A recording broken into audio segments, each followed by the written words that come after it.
Welcome to Evangelical Alliance Ireland's video. It's Friday, but Sunday's coming. Today I want to talk about a very emotive subject, and that is to do with vaccines. And I'm not here to tell you whether you should or you shouldn't take a vaccine. That's a decision you've got to make for yourself. But what I am doing today is trying to make sure that the reasons why we take a decision is based on biblical grounds and factual grounds. So I'm not talking about the crazy conspiracy theory kind of stuff, that it's 5G mobile phone signals and that Bill Gates or George Soros are secretly trying to put microchips under your skin as a mark of the beast.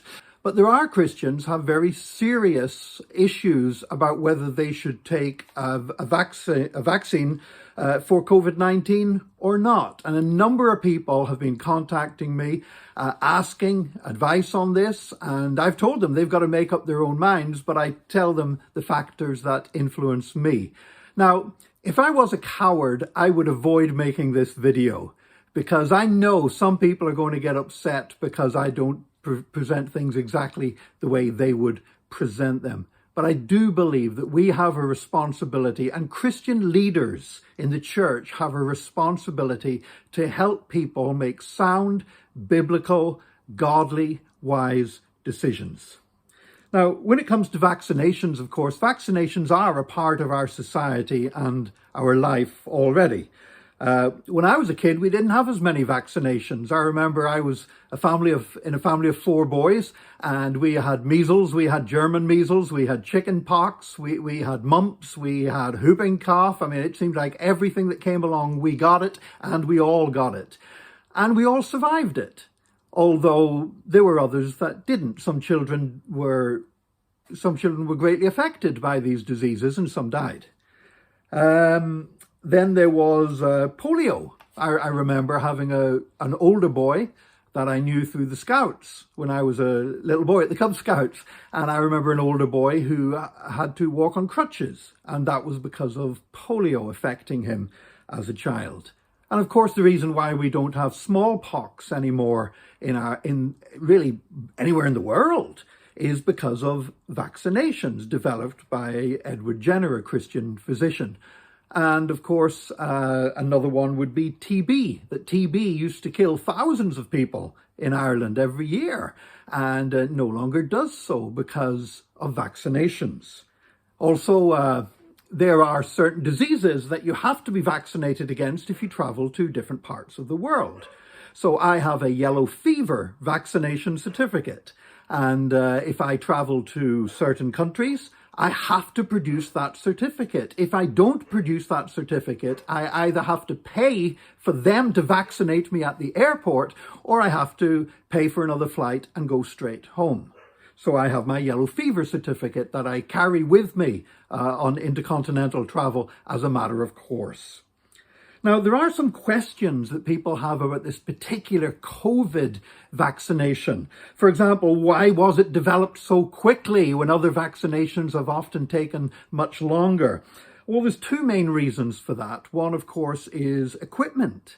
It's because it's only until very recently that Francis Collins, another Christian man of science, leading the Human Genome Mapping Project, basically that which was probably the greatest scientific endeavor since putting men on the moon, that it actually involved developing supercomputers that have proved an invaluable aid in developing the COVID vaccine.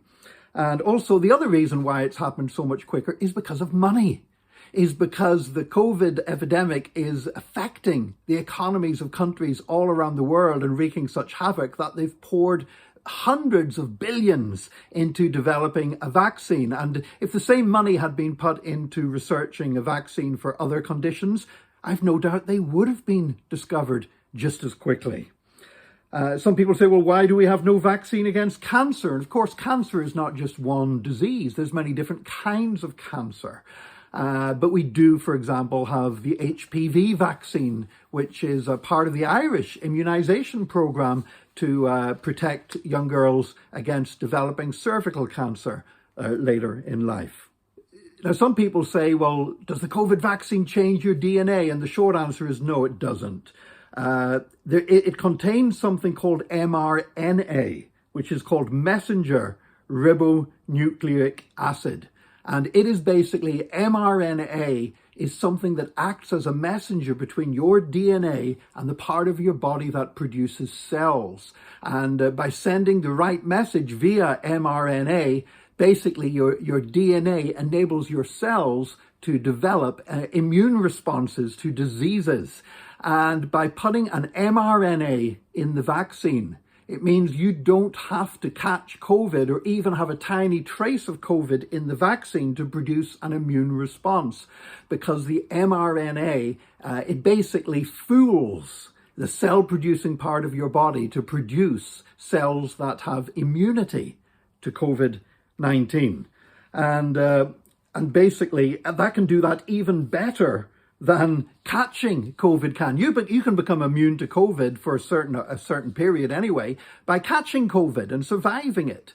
But the mRNA can produce the same response without you ever having to have even the tiniest bit of COVID-19 in your body in the process. But I want to get now to the main issue, the main ethical issue for us as Christians, and this would probably be the most pressing reason why thoughtful Christians would not want to get the COVID-19 vaccination, is, does the vaccine contain tissues from aborted babies? Now, it doesn't actually contain any tissue. None of the vaccines available within the European Union and that are likely to be licensed here, and I can't speak about what they do in Russia or China, where ethical standards might be a bit different, but certainly within the European Union and the Western world, none of the vaccines contain tissues from aborted babies. However, and this is an important however for all of us who are pro-life Christians, I hope that's all of us. There are several vaccines that use fetal stem lines in development. Now, let me explain what a fetal stem line is. It means that there are two main fetal stem lines that are used, that each are traced back to an aborted child over 50 years ago. Now, the child was not aborted in order to produce these things. A child that was aborted for some other reason, like most abortions happen. And they took some cells from those aborted babies and they used those cells to grow more cells, and use them to grow more cells, and use them to grow more cells, and so on, in actually generation after generation of cells being produced. But the original cells were taken from aborted babies over 50 years ago. And basically, there are vaccines use these in two different ways. Some of the vaccines, they use the fetal cell lines are not included in the vaccine that is put into people's bodies, but that they were used to develop it. If you like, the cells were used almost as a factory to provide an environment for producing adenoviruses, which are viruses which don't have the capacity to replicate or to infect. And that's example, you'll heard of the AstraZeneca. That's how it has used these fetal stem lines. And two others, the two vaccines so far that have been authorized for use in the European Union, Pfizer and Moderna, they both used cells that had been developed from these fetal cell lines in order to test their vaccines before they were then tested on people, and before then they were released to the public. Now, there is another vaccine that has not gone near these fetal cell lines, and it's called CureVac. It is not authorized in the European Union yet, but the European Union has placed an advance order for 225 million doses of the CureVac vaccine. Now, how are we to think about this as pro-life Christians? Well, I have to say, those original abortions that were carried out in the 1960s, those original abortions were grievous sins. They were absolute human right violations against unborn children who were human beings. And the fact that they were aborted is horrendous, as with every abortion.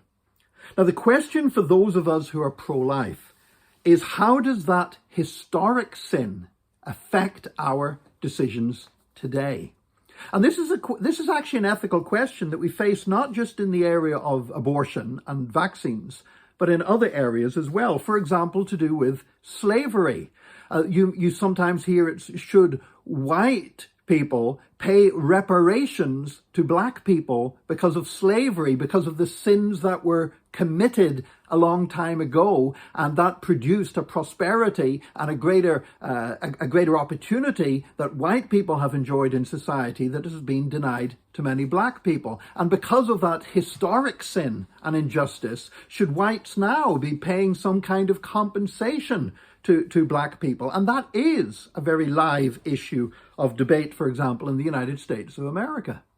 Or take the way that Native Americans were treated in the United States.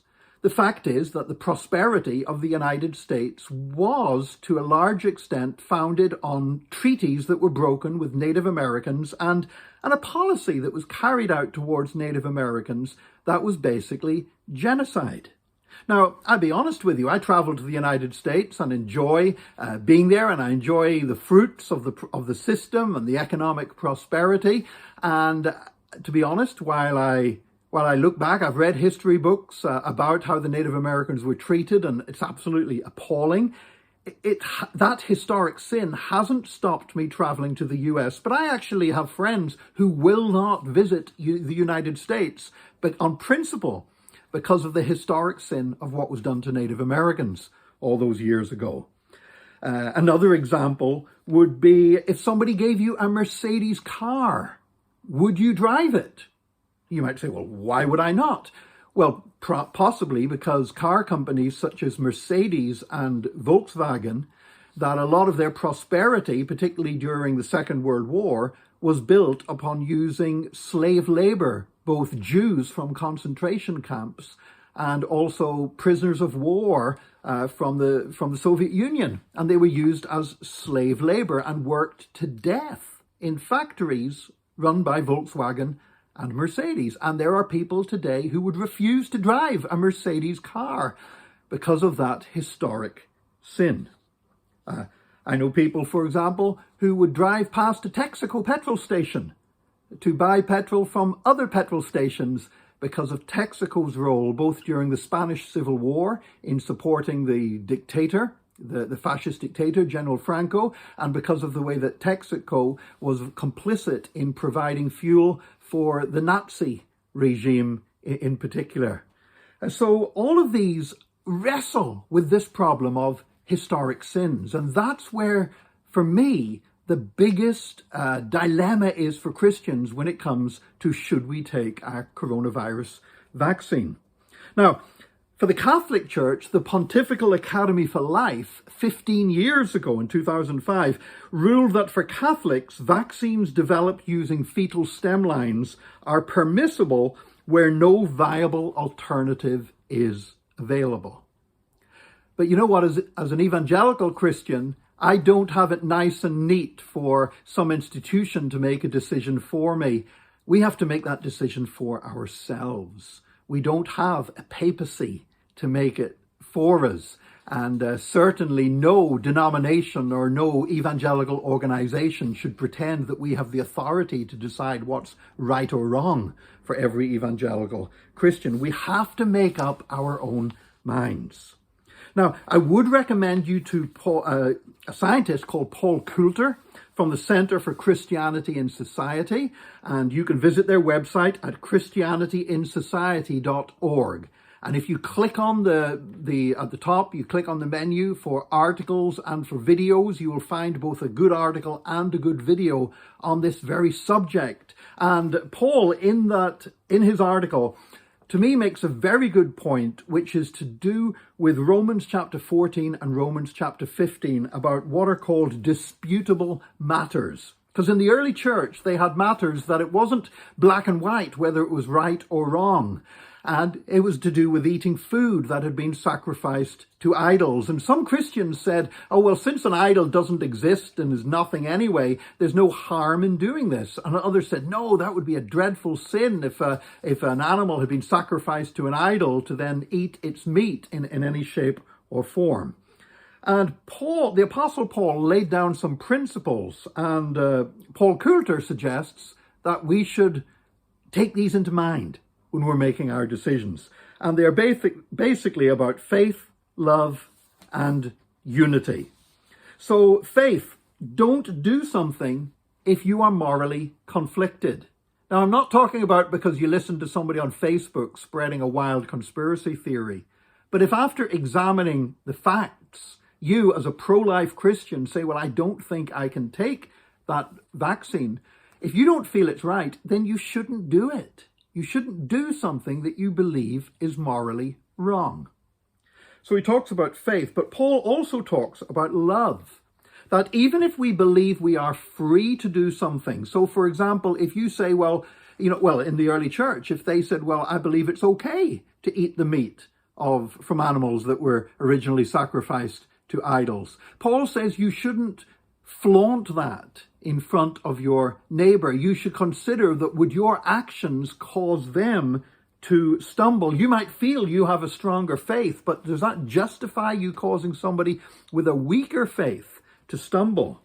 And so Paul Coulter suggests that even if you believe it's right to get one of these vaccines that has been developed from fetal stem lines, that doesn't mean that you go laughing about it on the internet and trying to rile up people who feel differently. You should have consideration for their viewpoints. He does also add the thing, but love may also cause you to believe that protecting the vulnerable in society and causing loss of life among people who are vulnerable also shows love. And so he says there's actually on love, it's not even there, it's not cut and dried. That one part of your love wants you to respect the views of your brethren that take a different view. But another part of you may say, well, hang on, love does compel me to encourage people that they should protect themselves against this disease. So faith, love, and unity.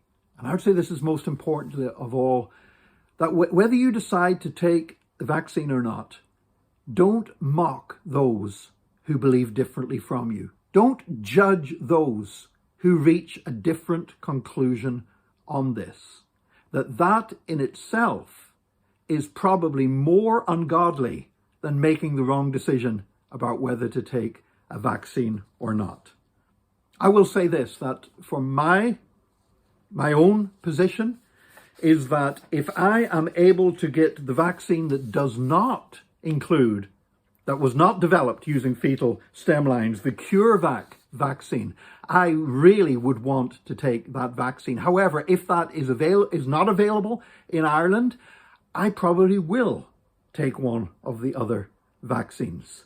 Why? Because I want to see this disease eradicated from our country, and I want to see people being able to live and worship together again without all of these restrictions and face masks and everything else. You may disagree with me, but I covenant to continue loving you, whether you disagree with me or not. And I would ask you to love me, even if you disagree with me. It's okay for Christians to disagree on some of these moral dilemmas. The important thing is that even when we disagree, that our decisions are reached in a godly way, in a prayerful way, and based on facts, not on misinformation and rumors. So I pray that you will be guided by the Holy Spirit, and whatever decision you make on this issue, I pray that I will continue to treat you as a brother or sister in Christ, and I pray that you will do the same for me. We will love one another and refuse to be divided from one another and refuse to judge one another unnecessarily. Pray that this is helpful as we face these decisions, as all of us will face in the coming months ahead of us. May you be blessed this week. May the Holy Spirit guide you. And please join us again next Friday for our video. Why? Because it might be Friday, but Sunday's coming.